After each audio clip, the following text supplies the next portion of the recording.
Duel Review is brought to you by NexusDigitalComics.com. On today's Duel Review, it's all things Armitage.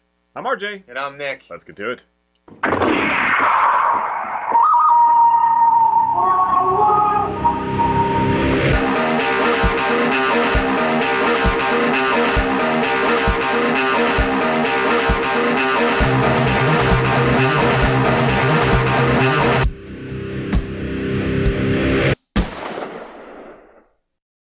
Hey everybody, today is March 7th, and we're talking about Armitage. That's right. It's actually Armitage 3, although the series started with Armitage 3. Yeah, there's no 1 and 2. Yeah, so I don't know why, but they put the Roman numerals there, which makes you think that there's a 2 and a 1, but there's not. The original series is 4 OVAs, which are about 40 minutes long. All of them say Armitage, 3, and they each have their nice little subtitle so 40 thing. each. Yeah, and it's a fun series. I really enjoyed it. It's one of those cyberpunk things that kind of came along with around the same time as the Ghost in the Shell anime did, but not the manga. Obviously, the manga predates it by about 10 years. Yeah. So everyone's kind of gripping onto this cyberpunk subculture, and this is just one of the products that came from it. Now, the series itself is actually pretty good, although in 1997, I believe it was, 2 years later, they created Polymatrix, which was essentially the first series, the 4 episodes, kind of chopped up and squeezed into 2 hours. So right, and it was redubbed, voiceover for us in English, which is fine. Well, it's not fine, but one of the cool things about Polymatrix was that Kiefer Sutherland plays the role of Ross Syllabus, which I love that last name, Syllabus. It's just, why wouldn't his name be Syllabus? Kind of ridiculous, but... Really? So that's Polymatrix, and then you have in 2002. Did I write that down? 2002. Yeah, 2002 came Duel Matrix, which is actually right there, and this one isn't as good. It's still an okay story, but it's not. It's really. If anything, if I'm going to tell you guys to watch something, it would be the first 4 OVAs, because that has the most amount of story and it's the better telling of it. The art is good, the music is good, the voice acting is pretty okay, although it was 1995 and. Yeah, and this one had Juliette Lewis, and she hasn't really figured out how to do the voiceover thing, I don't think. Although a lot of people do praise the voiceover in this one, I just don't agree. I don't see it. And Kiefer Sutherland was kind of dry in Polymatrix. So let's go over the story of Armitage. Basically, you have this policewoman whose name is Naomi Armitage. What is that word? Titular character. Is that the right word? She has those. She's the title character, is what I'm saying. And so you have Ross Syllabus, who kind of comes to Earth, and because there's a colony on Mars. He's fleeing Mars, and he comes to Earth, and he's on his plane trip. He's witness to a murder, although he's a detective, so he's kind of and that's a funny thing which I never got, is he never really does any detective work when it first happens. He's just kind of standing there in shock, like, oh my god, this is happening. Whereas Armitage is over there firing her weapons and being all badass. But to be fair, what had happened is his partner was killed by a robot, and so now he's in kind of this transition thing when this other thing happens, and Armitage shows up. Now, it's kind of unclear whether they even knew each other. I don't think they knew each other at all. I think they were just thrown into kind of a impromptu partnership after this. Armitage is hunting down someone who is killing a Western music star that ends up being another third. Right. And Armitage is one of those things that she is undercover for a while. Like, nobody knows that she's a third, but pretty, early on, Right. But yes, the thirds are being hunted. Now, it is interesting that thirds are kind of just on that verge of becoming, human and self-aware and all that stuff. Plus, spoiler alert again, they are now able to possibly give birth. And there's also the fourths that are kind of these tree things that show up and all this stuff. So the idea behind this anime is really quite intriguing and interesting. And to me, we were comparing it between Ghost in the Shell and this one. Right. And to me, it feels like a Ghost in the Shell episode, but that's really elongated into a series. And there's nothing wrong with that. I think the problem lies, and I'm going to disagree with you a little bit, that these are kind of like a good, they're good attempt, and I think that they've fed and inspired a generation of storytellers that would come after. So it seems to me like it's one of those things that people might remember fondly, and like, that's where I got the idea to do this. But in itself, like on its own as an anime, I think it's sorely lacking, at least as far as compared to Ghost in the Shell. I think there's a lot more worth in Ghost in the Shell. And I know you agree with that somewhat. Yes, I do. Although I'm not. Yeah, I agree with the fact that there are some merit to this. There's a lot of good political story in there, especially, blurring the line between humanity and robots. Then you have the duality of Armitage, who is possibly human and possibly robot. At first we were completely like, what is this girl's deal? Because it is kind of a dated sense of feminine, whatever, that she can kick ass and be emotional as well, kind of thing. While wearing the halter top. Yeah, that's kind of ridiculous. Yeah. Actually, that's today's feminism, right? Where you can, use your sex to blindside or whatever. I don't know. But it's unjustified or whatever. Anyway, and so but she just was a lot of, whining and so much emotion, and it's like, what the crap? But then, we kind of figured out that it's that duality thing. It's like possibly, her kick-ass robot side and then her human side, and they're in conflict kind of thing.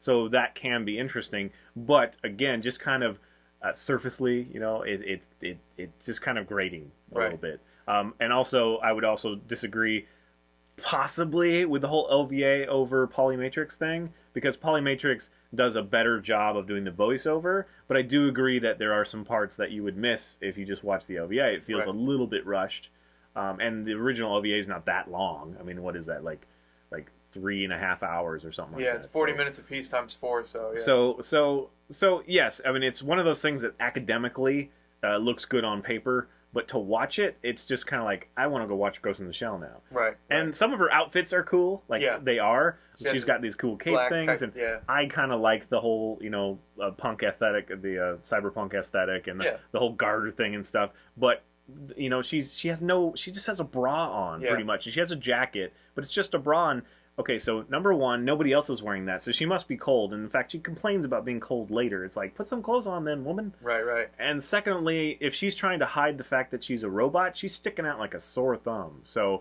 it's one of those things. It's just, whatever. We know why it's in there, and we know, why it was popular in the time, and it still is. Anime has this thing where you just randomly watch the movie, and then all of a sudden it's like a naked lady, kind of thing. But whatever. It's forgivable and whatever. It doesn't really detract from anything. I'm just saying that it's funny that they chose to go so heavy-handed when subtlety, I think, is sexier, it's cooler, and it's more appropriate. So, yeah, absolutely. Which is why I think we liked the Major from Ghost in the Shell more, because she, she has some skin-tight stuff for sure. And but she has that, she does have that low-cut thing, but that's more or less her cyber skin, you know what I mean? Yeah. So it is kind of interesting, but Ghost in the Shell, the movie, I think, is closer to Armitage, and I think that they came out at the same time. I bet you it was like, hey, that's a great idea, let's do that too.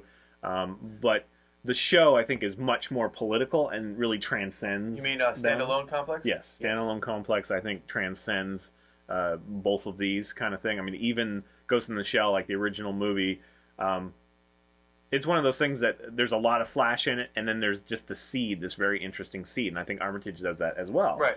One of the I'm sorry. No, go ahead.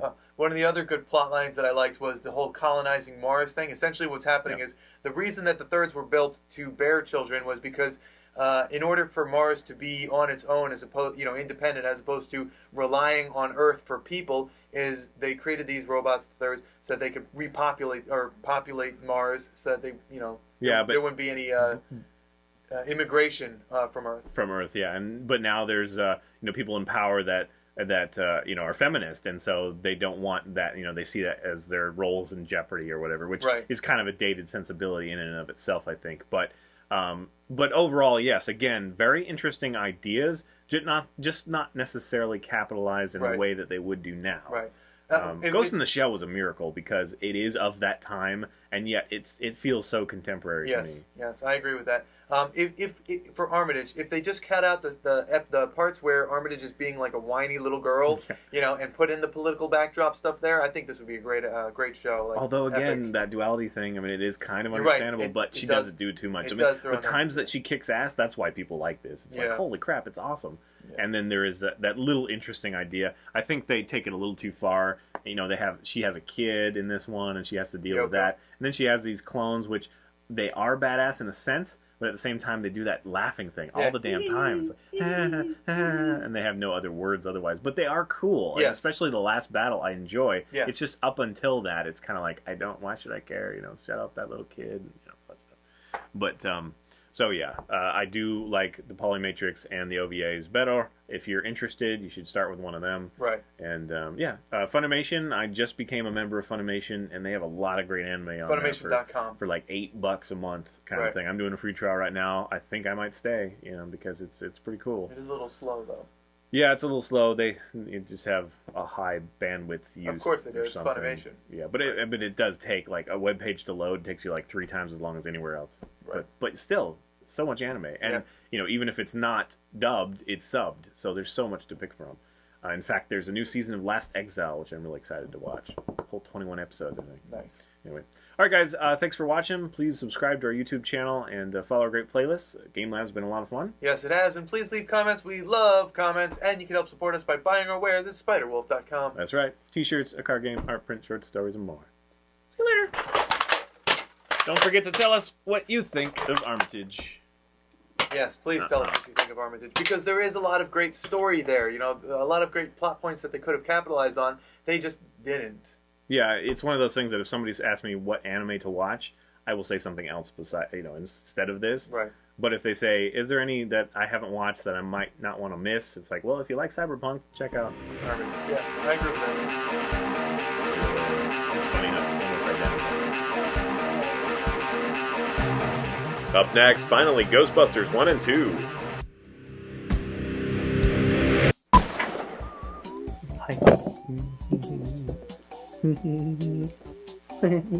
Oh. No.